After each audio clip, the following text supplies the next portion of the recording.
चुका है 3 to 5 years. Okay.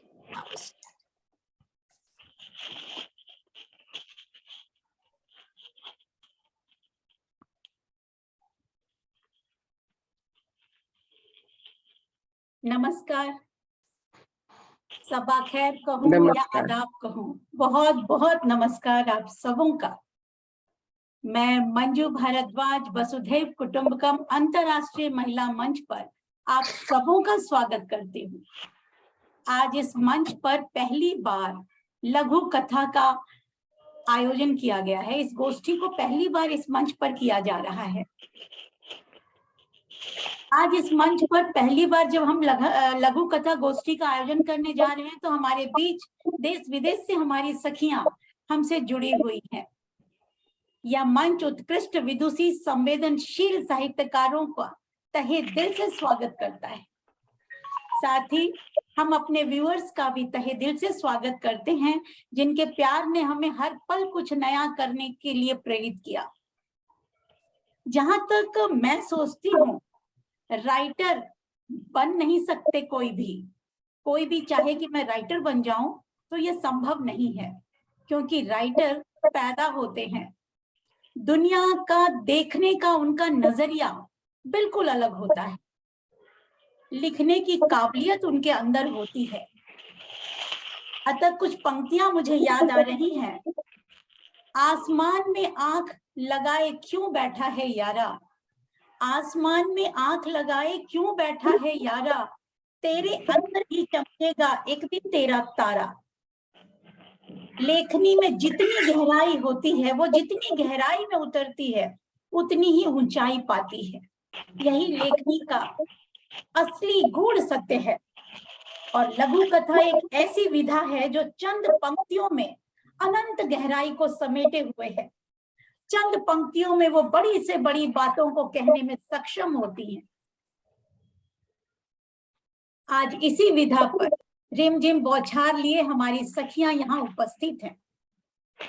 हमारे बीच हैं जमशेदपुर से आरती श्रीवास्तव विपुल जी। सहज सरल गामिनी आरती जी की कहानियां और कविताओं में बहुत सहजता और सरलता और सुंदरता का एहसास होता है। कई साहित्यिक मंचों से भी ये जुड़ी हुई हैं और सम्मानित होती आ रही हैं। 8 विधा पर शतक वीर का सम्मान इन्होंने प्राप्त किया है। फिर भी सदा माटी से जुड़े रहना ही इनकी खासियत है। आरती जी का मैं तहे दिल से स्वागत करती हूँ। वसुधैव कुटुंबकम का यह मंच आपका स्वागत करता है। आरती जी नमस्कार।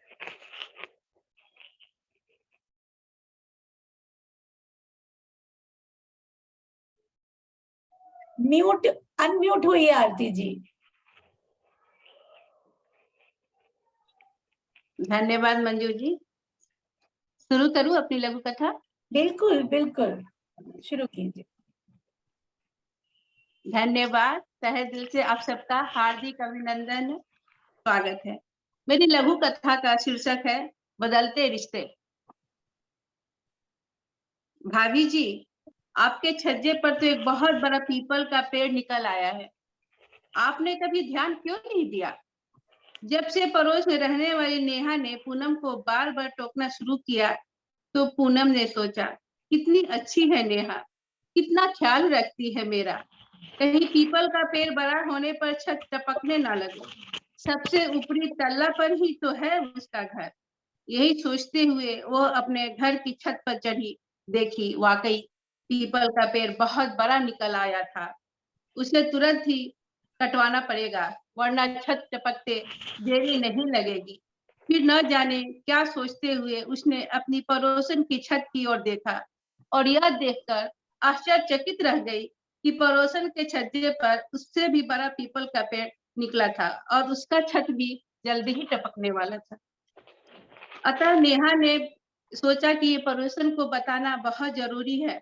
नेहा ने अपनी पड़ोसन को बताने के लिए जल्दी जल्दी सीढ़ियां उतरना शुरू कर दी।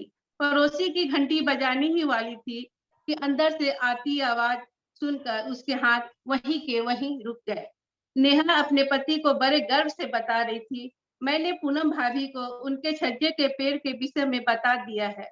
अब वो अवश्य ही भाभी भैया को बोलकर पेड़ कटवाने के लिए किसी मिस्त्री को बुलाएगी, तभी हम भी अपना पेड़ कटवा लेंगे। अब पूनम समझ चुकी थी, उसकी पड़ोसन को उसके प्रति चिंता व्यक्त करना उसका अपना स्वार्थ था और उसने दोस्ती के रिश्ते को स्वार्थ के रिश्ते में बदलते पहली बार देखा था। धन्यवाद। बहुत बहुत बहुत खूब। हाँ, बहुत अच्छी बहुत कविता सुंदर। रही। आज तो रिश्तों की पगडंडियां जो हैं स्वार्थ की होती चली जा रही हैं। बहुत सुंदर, बहुत सुंदर। हमारे बीच हमारी समीक्षक उर्मिला जी भी हैं। उर्मिला जी, आप क्या कहना चाहेंगी? बहुत यही कहना चाहेंगे कि छोटी सी कहानी में बहुत बड़ी बात कह दी कि आज आदमी किसी के लिए कुछ करता है तो उसमें अपना स्वार्थ पहले सोच लेता है कि इससे मेरा क्या फायदा है। बहुत प्रैक्टिकल और बहुत व्यवहारिक क्वालिटी आ गई है ये। अब आगे मैं आरती जी आपसे कुछ कहना चाहूंगी जी कि व्यूअर्स को ये बताएं कि लघु कथा लिखते समय किन तत्वों का ध्यान रखना चाहिए। जी, लघु कथा लिखते समय हमें यह देखना है कि बहुत ज्यादा पात्र इसमें ना हो और कम से कम शब्दों में अपने बात कर दें और लास्ट में पाठक के मन में सोचने के लिए कुछ छोड़ जाए कि एक क्वेश्चन, बहुत बड़ा क्वेश्चन छोड़ जाए। मेरे ख्याल से यही जरूरी है। बहुत सुंदर आरती जी, बहुत सुंदर शब्दों का चयन किया आरती जी आपने और बड़ी सारगर्भिता थी आपकी कथनी में। बहुत सुंदर चरित्र, कथानक, सेटिंग और तनाव, इनका संतुलन ही लघु कथा का मेन मोटिव है। बहुत सुंदर। अब मैं बुलाना चाहूंगी पूर्णिमा जी को। ये धार मध्य प्रदेश से जुड़ी हैं। हमारी विदुषी पूर्णिमा जी कई विधाओं में लेखन करती हैं। जीवन को देखने का इनका नजरिया अपने आप में बहुत खूबसूरत है। आप भी कई साहित्यिक मंचों से सम्मानित होती आई हैं। आज ये मंच आपका स्वागत करता है। स्वागत है पूर्णिमा मलतारे जी। बहुत धन्यवाद। वसुधैव कुटुंबकम के फाउंडर आदरणीय मंजू भारद्वाज जी का बहुत बहुत आभार। आदरणीय उर्मिला जी को भी बहुत बहुत नमन करती हूँ। सभी साहित्यकारों को मेरा नमन। मेरा यह पहला प्रयास है कथा के लिए। मेरी दम तोड़ती संवेदनशीलता, पात्र 2 है, तो मैं अपनी कथा प्रस्तुत कर रही हूँ। सीमा, इतने वर्षों बाद आधुनिक तकनीक के उन्नत यंत्रों ने आज हम बचपन की सखियों को फिर से मिलवाया। Thank God.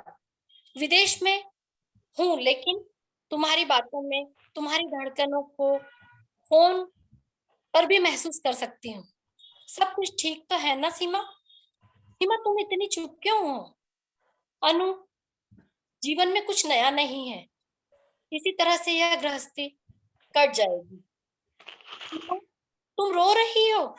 नहीं अनु, मुझसे झूठ मत बोलो। अनु, अनु, तुम तो शादी के बाद कितनी बदल गई थी। सारा दिन तुम्हारे मुख पर पतिदेव और ससुराल वालों का ही नाम रहता था। तुम ससुराल वालों की तारीफ करते थकती ही नहीं थी। अच्छा बताओ, तुम्हारी सासू माँ और ननद सब कैसे हैं? अनु, सासू माँ की तबीयत अब अधिक खराब रहने लगी है। वह सारा दिन बिस्तर पर ही रहती है। और ननद की तो शादी ही नहीं हुई, वह हमारे साथ रहती हैं। अनु, सासू माँ बिस्तर से उठकर चल तो नहीं पाती है, लेकिन उनकी जुबान कैंची से भी तेज चलती है। और ननद तो आए दिन सासू माँ के साथ मिलकर तानाकशी करती रहती है। अब मैं उन्हें फूटी आग भी नहीं सुहाती हूँ। सारा दिन मैं उनकी सेवा करती रहती हूँ।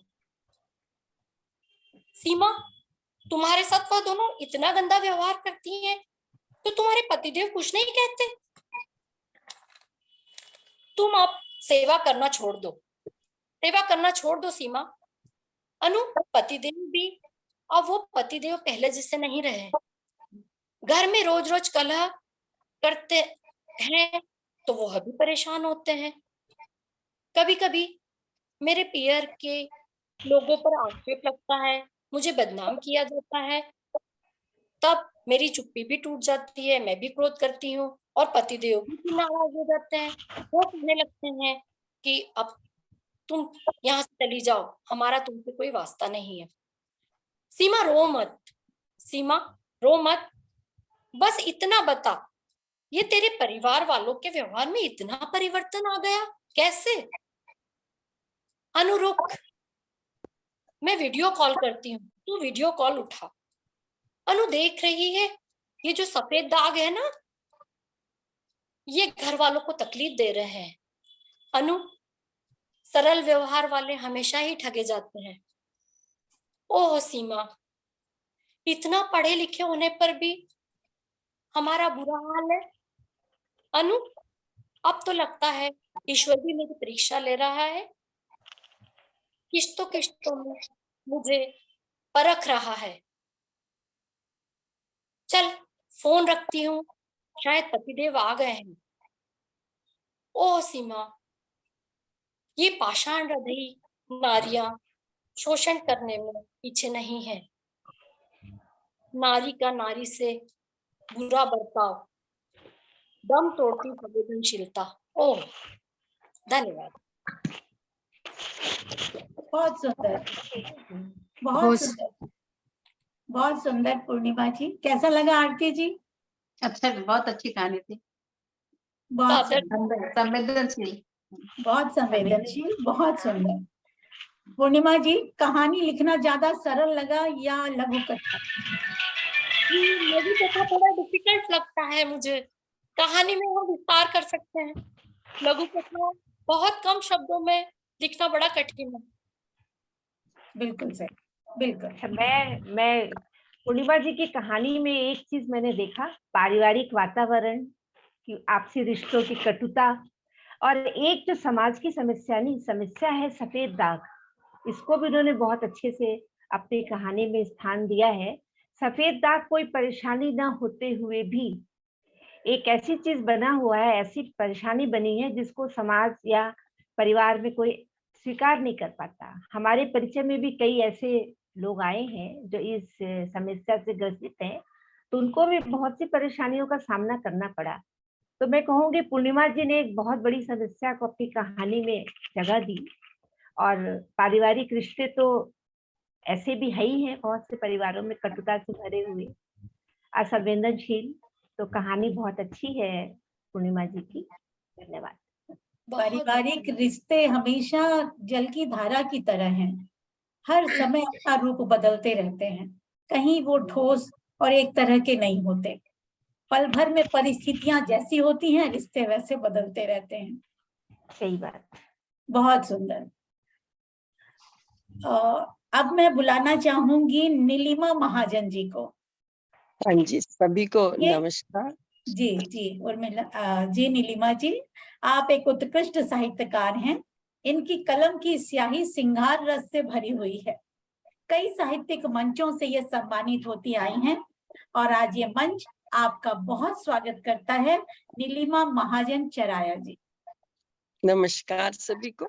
मैं थोड़ा रेक्टिफाई कर दूं, मेरा नाम नीलम है। नीलम, हाँ ओ जी, माफ कीजिएगा, माफ कीजिएगा। नीलम महाजन चराया जी, हाँ ठीक है। जी। आप अक्सर मुझे नीलिमा कहते हैं तो मुझे वो भी अच्छा लगता है वैसे। नहीं नहीं नहीं, आपने अच्छा किया, अच्छा किया, बहुत अच्छा किया। मेरी छोटी सी कहानी है, लघु कथा। मेरी आवाज आ रही है क्लियर आपको सबको? बिल्कुल हाँ आ हाँ रही है। हाँ थोड़ी हाँ भारी हो रही है। श्राद्ध, श्राद्ध समझते हैं आप सब? जी जी जी, हाँ जी हाँ जी जी। हाँ। आपके उधर भी होते हैं है ना श्राद्ध? रवि, माँ बोलती है, कमल बेटा कल तुम्हारे पिताजी का श्राद्ध है, बहू के साथ जाकर पंडित को देने के लिए कपड़े, फल और मिठाई ले आना। माँ जी, ये श्राद्ध व्राद्ध के बिखेरे हमारे से नहीं होते। कौन सुबह सुबह उठकर हलवा पूरी बनाए, इतना खर्च करे? हमें और भी बहुत काम है। ऑफिस के लिए तैयार हो रही शालिनी बड़ी तेजी से बोली। कमल की चुप्पी ने शालिनी का साथ दिया और माँ दोनों का चेहरा देखती रहेगी, कुछ ना बोली। डबडबाई आंखें अतीत के झरोखे से देखने लगी। कैसे बच्चों को पिता ने एक एक क्षण एक एक पैसा घर को, बच्चों को बनाने के लिए जोड़ा था। आंसुओं का घूंट भर वे चुपचाप सो गई। सुबह सवेरे उठ शालिनी, माँ जी ये लो 11 रुपए, श्राद्ध के नाम के मंदिर में चढ़ा आना। माँ जी भी चुपचाप 11 रुपए लेकर मंदिर चढ़ाने चली गई। वक्त बीतता गया, 5 वर्ष बीत गए। कमल के बेटे की शादी हो गई। शालिनी भी सास बन गई। फिर श्राद्ध आए और माँ जी बाजार जाने लगी तो शालिनी आवाज देती है, कहाँ जा रहे हो माँ जी? आज पिताजी का श्राद्ध है। मैं सारा सामान ऑफिस से आती हुई ले आई थी, हलवा पूरी भी बना दिया है। बहू के सामने अपने संस्कार दिखाती हुई शालिनी बोली और माँ चुपचाप माता बैठ गई। वाह, बहुत खूब, बहुत बहुत खूब, बहुत सुंदर, थैंक यू। बहुत सुंदर। बहुत सुंदर, बहुत संवेदनशील टॉपिक लिया है, जो आज के नए जमाने की कहना चाहिए कि परेशानी है या अच्छाई है कि शायद सभी घरों में, हिंदू घरों में होता है, हाँ, लोग, हम लोग भी करते हैं, पर उसके साथ सबके अपने विश्वास अलग अलग है। अब बहू को अपना श्राद्ध कराना है, इसलिए वो जो है सासू जी को आदर दे गई। चलिए, अच्छा है इस कहानी से। संस्कार अपने दिखाती है कि हम तो बहुत संस्कारी हैं, ताकि बहू उनको भी कुछ समय बाद उनका भी श्राद्ध होना है ना। हाँ, लेकिन ये कहानी हमें ये भी कहती है ना, चाहे दिखावा ही सही, कुछ पल के लिए माँ की आत्मा को कितनी शांति मिली होगी हाँ। कि उन्होंने, बिल्कुल, क्योंकि माँ तो हमारे पुराने रीति रिवाज सब खंडित होते जा रहे हैं। नए जो लोग हैं, नए बच्चे हैं, अपनी आधुनिकता की आड़ में हमारे सभी रीति रिवाज को धोते चले जा रहे हैं। तो धुलती हुई चीजों का जो प्रतिबिंब किसी भी बहाने सामने आए, तो भी बहुत ही ज्यादा हमारे लिए वो सम्माननीय है। बहुत सुंदर कहानी, बहुत सुंदर। अब मैं बुलाना चाहती हूँ शिखा पोरवाल जी को, जो कनाडा से जुड़ी हुई हैं। आप संस्थापक व मुख्य संचालिका हैं मनस्वी हिंदी साहित्य ग्रुप, वैंकूवर, कनाडा की। आप लेखन और पत्रकारिता से जुड़ी हैं। इन्हें कई विश्व रिकॉर्ड से सम्मानित किया गया है। ऐसी बुद्धिजीवी साहित्यकारा का यह मंच स्वागत करता है। स्वागत है आपका शिखा जी। बहुत धन्यवाद मंजू जी, इतने सुंदर परिचय के लिए। और मुझे बहुत अच्छा लगता है, मैं जब भी कभी वसुदेव कुटुंब से जुड़ती हूँ, और आज भी बहुत अच्छा लग रहा है। और मैं साथ ही में हमारे फेसबुक से जुड़े हुए सभी लोगों को भी सादर नमन करती हूँ कि वो अपना अमूल्य समय देकर हमको सुन रहे हैं। मैंने ये कहानी लिखी है, ये बहुत अलहदा विषय पर लिखी है, तो चलिए आप लोग सुनिएगा। कहानी का शीर्षक है जिंदगी की सिलाई। खिड़की से बाहर देखते देखते कहीं दूर क्षितिज में खो गई। न जाने क्यों अतीत के समुद्र में गोते लगाकर मन मयूर रोमांच से भर गए। वो सुनहरे पावन पल जब भी याद आते हैं, मन भीगा भीगा सा, शबनमी कतरों सा हो जाता है। जब किन्नर होकर भी मुझे एक अलग पहचान मिली थी। बचपन से ही कुछ अलग करना चाहती थी, पर क्या पता था कि भगवान मुझे इतना ज्यादा अलग बना देगा कि वह जाति बिरादरी सबसे अलहदा। माँ पिताजी को तो जैसे ही पता चला, उन्होंने तो मुझसे किनारा करने की योजना बना ली थी। इस गरीबी में जहाँ सब्जी भाजी के ठेले से जैसे तैसे 2 जून की रोटी होती थी, माँ ने डॉक्टरनी साहिबा से हिम्मत करके बताया कि हम इस तरह की बच्ची को नहीं पाल सकते। नवयुग की मॉडर्न डॉक्टरनी ने आश्वासन देकर खरा पक्का कर लिया। वह गोद लेने की कार्यवाही कर मुझे खुशी खुशी अपना लिया। उनकी बेटी और पति की 2 महीने पहले ही कार एक्सीडेंट में मृत्यु हुई थी और वो डिप्रेशन की कगार पर खड़ी थी। ऐसे में मेरा आगमन अंधेरे में सूरज की रोशनी की तरह लगा। मैं उनके आगोश में गम संग खुशी लेकर आई थी। उन्होंने जी जान से मेरी परवरिश की। अपने अंतस में मातृत्व को महसूस कर प्यार की बरसात करती रहती। जब उन्होंने देखा कि आसपास वालों का रवैया ठीक नहीं है मेरे प्रति, तो उन्होंने एक बहुत ही सख्त निर्णय ले लिया और हम दोनों कनाडा की धरती पर आ पहुंचे। इस देश में माँ को स्थापित होने के लिए बहुत संघर्ष करना पड़ा, पर मेरे लिए बहुत आसान था। माँ हमेशा कहती है कि लकीरें अपने हाथों की खुद गढ़नी पड़ती है, अपनी लड़ाई खुद लड़नी पड़ती है। माँ को अपना प्रोफेशन भी बदलना पड़ा। क्या कोई व्यक्ति इस व्यवसायिक मतलबी दुनिया में ऐसे त्याग की प्रतिमूर्ति भी हो सकता है? यहाँ आकर मुझे एडमिशन मिल गया और मुझे रुचि अनुसार सॉकर, यहाँ पे सॉकर बोलते हैं फुटबॉल जैसे उसको, माँ की ममता मुझे बरगद की छांव की तरह शीतलता के साथ अपनेपन की कशिश से बांधे रखती थी। माँ और मैं, हम दोनों साथ में बड़े हो रहे थे। कनाडा में आकर मेरा वो अलग वाला टेक भी हट गया था। माँ ने सर्जरी जो करवा दी थी। अब मैं अखंड पूरी तरह से रूही नाम की नवयौवना थी। माँ ने मेरा नाम रूही ही रखा था, क्योंकि वो कहती है कि एक्सक्यूज मी, तू मेरे जिस्म से रूह तक समाई हुई है। माँ और मैं, हम दोनों का रूह का रिश्ता था। तभी तो हम एक दूसरे की आंखों में ख्वाबों को भी पढ़ लेते। मैं सोपान दर सोपान एक्सक्यूज मी, आज मेरा थोड़ा गला खराब हो रहा है, सॉरी। कोई बात नहीं। मैं सोपान दर सोपान सौकर में ऊंचाइयों को छूती गई और एक दिन हम दोनों का इंद्रधनुषी दिवा स्वप्न पूरा हो गया। मैंने ओलंपिक में गोल्ड मेडल जीतकर जल तरंग सा नाद बजाकर जीवन सतरंगी कर दिया, जीवन सतरंगी कर दिया। बहुत खूब, बहुत सुंदर।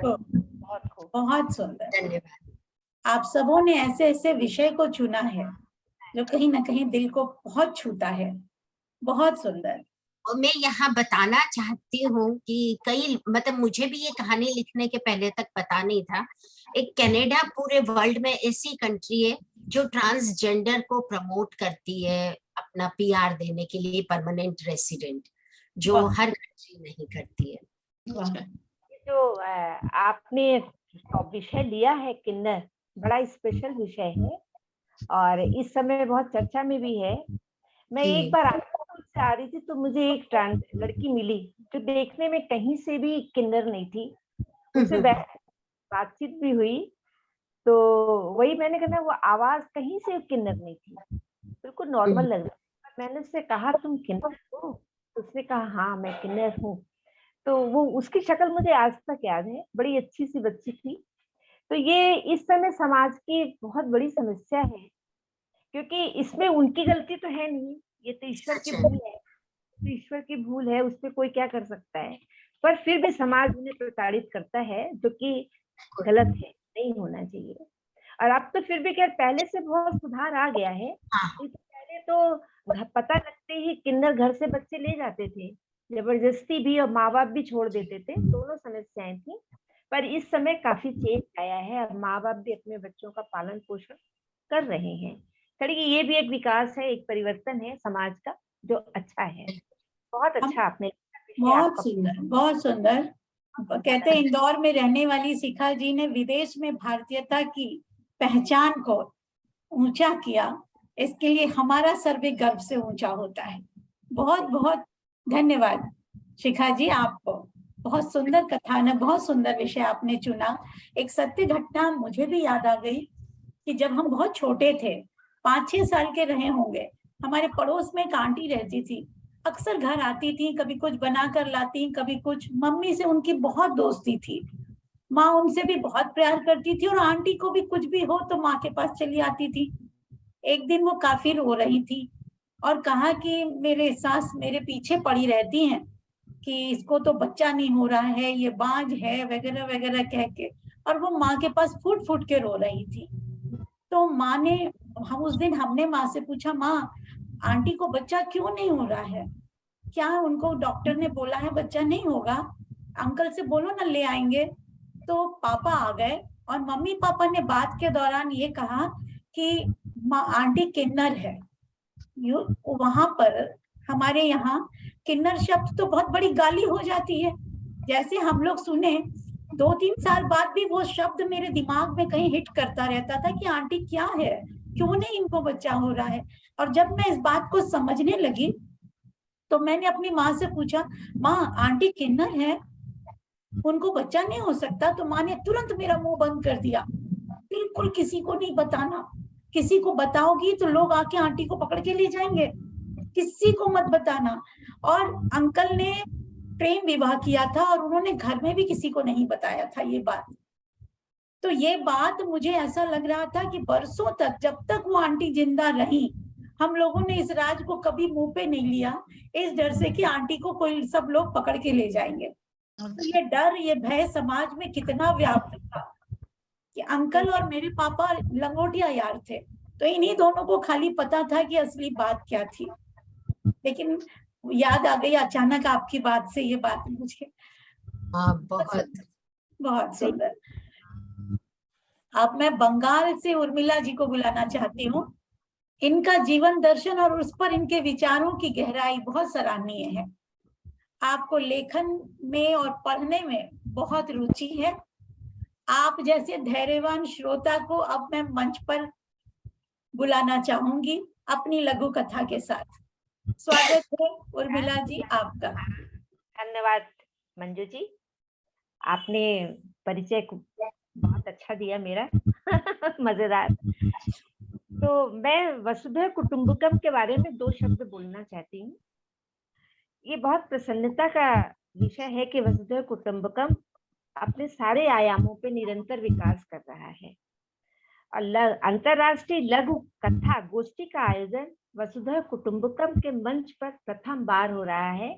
और ये हमारी फाउंडर मंजू जी का परिकल्पना है जो अब साकार रूप ले रही है, और हर माह ये होगी। और सभी का सहयोग, श्रोता भी चाहिए, वक्ता भी चाहिए, सभी का आदर भी है, सभी का सहयोग भी आवश्यक है। किसी भी रचना का निर्माण समाज से ही होता है। रचनाकार अपने आसपास से ही विषय, कथा वस्तु या कथानक का चयन करता है और अपनी कल्पना और भाषा शैली से उसको सजाता संवारता है और फिर कलमबद्ध करके हमारे सामने रखता है। घटनाएं सभी के सामने घटती हैं, पर संवेदनाओं के साथ उसको जो एक्सेप्ट करता है वही उसको साहित्य का रूप देता है। बिल्कुल।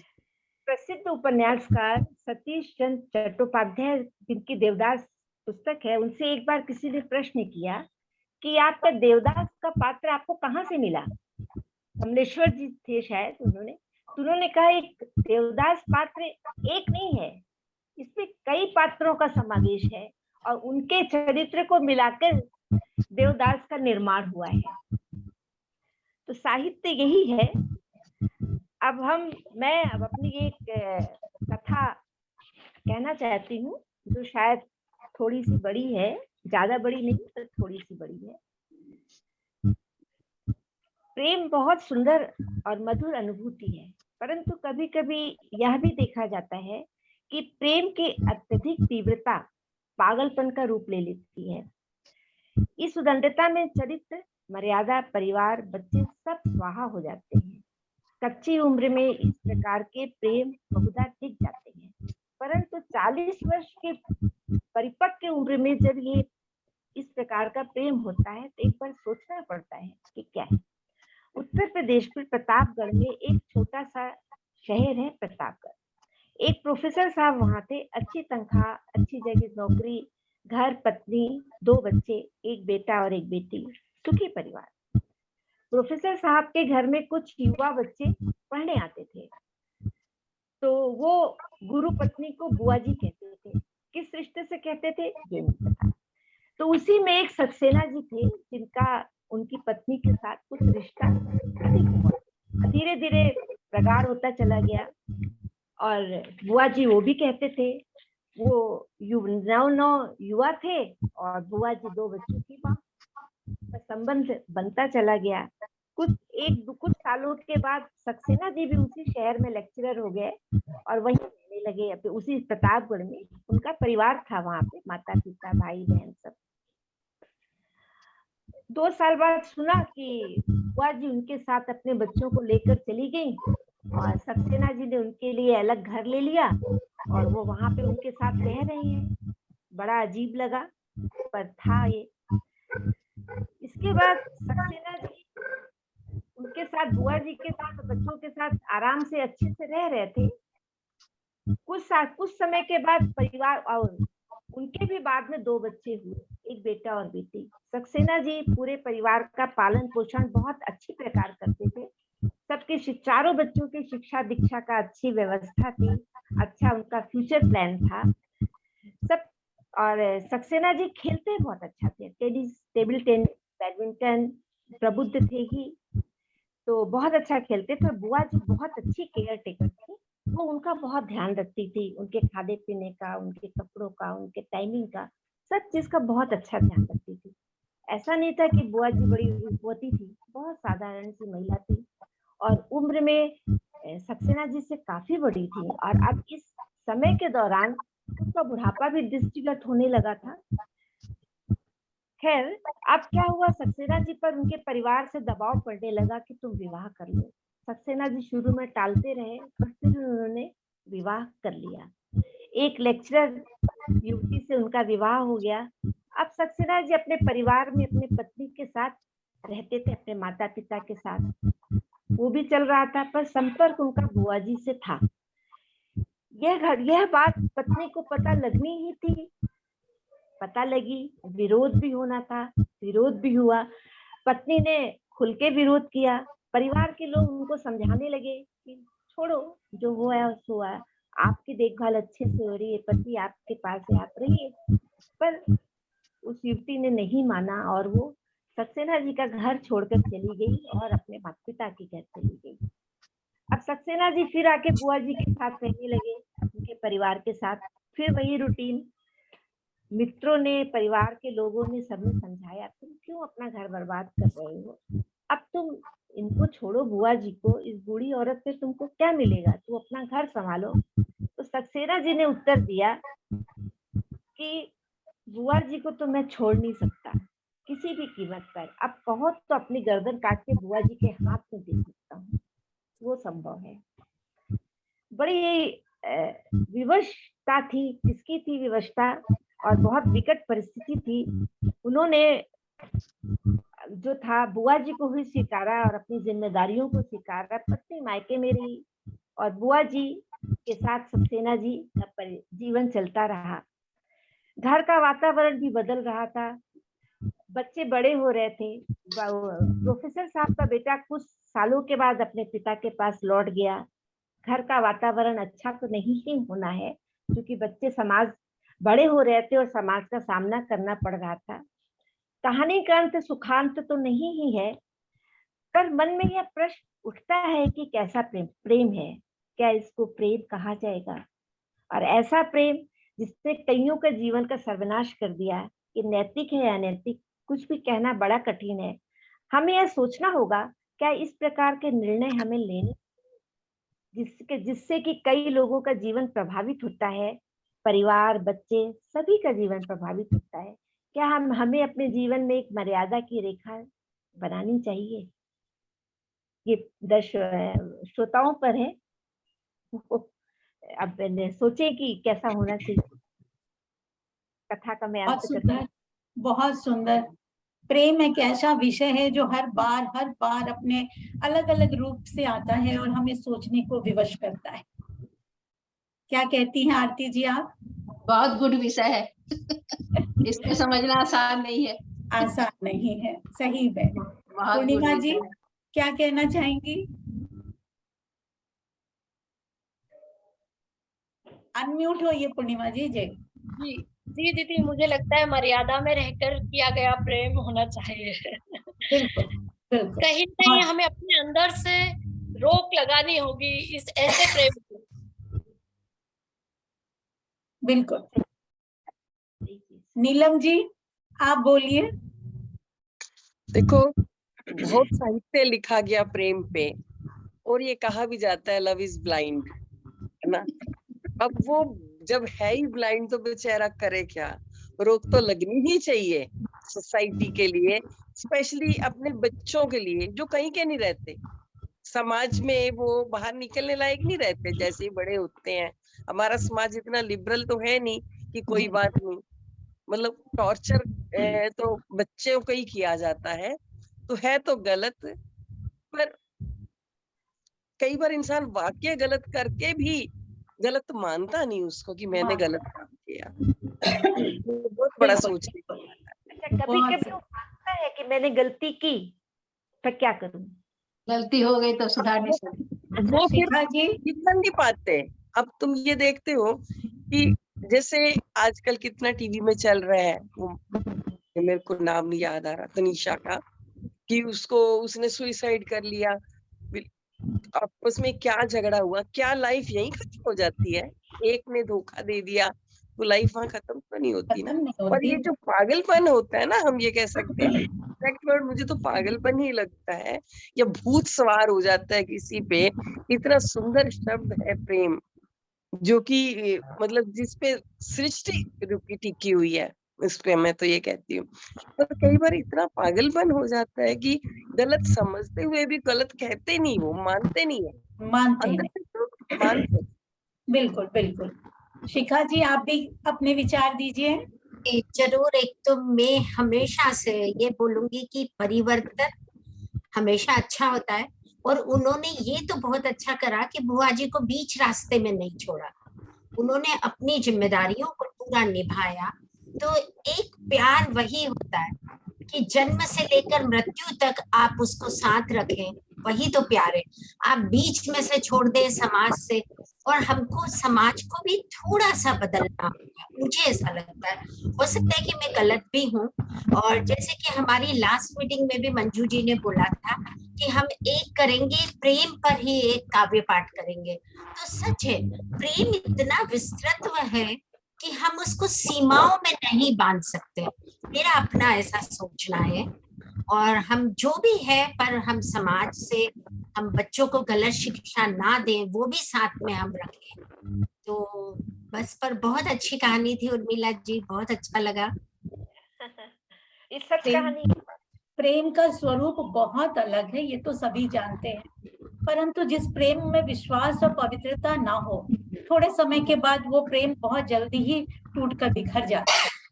और मेरा अपना सोचना विचार है कि बंधन का सुख, आत्मीय सुख बहुत बड़ा सुख है। आदमी, जैसे छोटा सा हम उदाहरण अक्सर ही मैं बोलती हूँ, शायद आप लोग भी सुने हो मेरे मुंह से, कि जब हम पतंग को आसमान में उड़ाते हैं तो वो धागे से बंधा आसमान की ऊंचाई को छूने को आतुर होता है, और जिस पल हम धागा तोड़ देते हैं वो लड़खड़ाता हुआ जमीन पर गिर आता है। क्यों? उसको तो बंधन से मुक्ति मिल गई थी, वो तो आसमान में विचर सकता था, और भी ज्यादा और ऊंचाई पे जा सकता था। परंतु बंधन का सुख वही एहसास कर सकता है जो बंधन में है।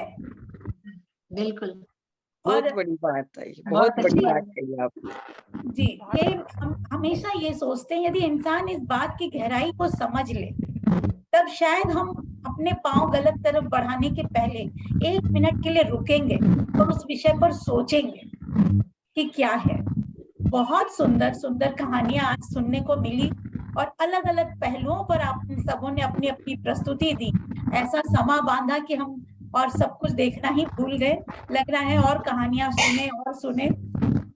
खुसरो जी की भी कुछ पंक्तियां याद आ गई। खुसरो दरिया प्रेम का, सो उल्टी बाकी धार, जो उभरा सो डूब गया, जो डूबा सो पार।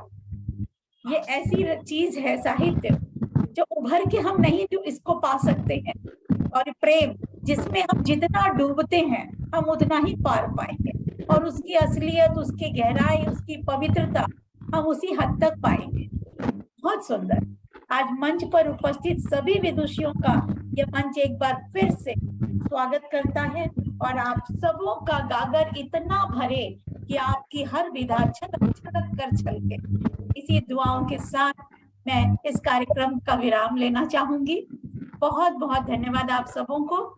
बहुत खूबसूरत प्रस्तुति रही आप सबों आप की। सभी बहुत धन्यवाद। मंजू जी बहुत अच्छा प्रोग्राम है आज का। बहुत बहुत खुशी की धन्यवाद बात है। आरती जी।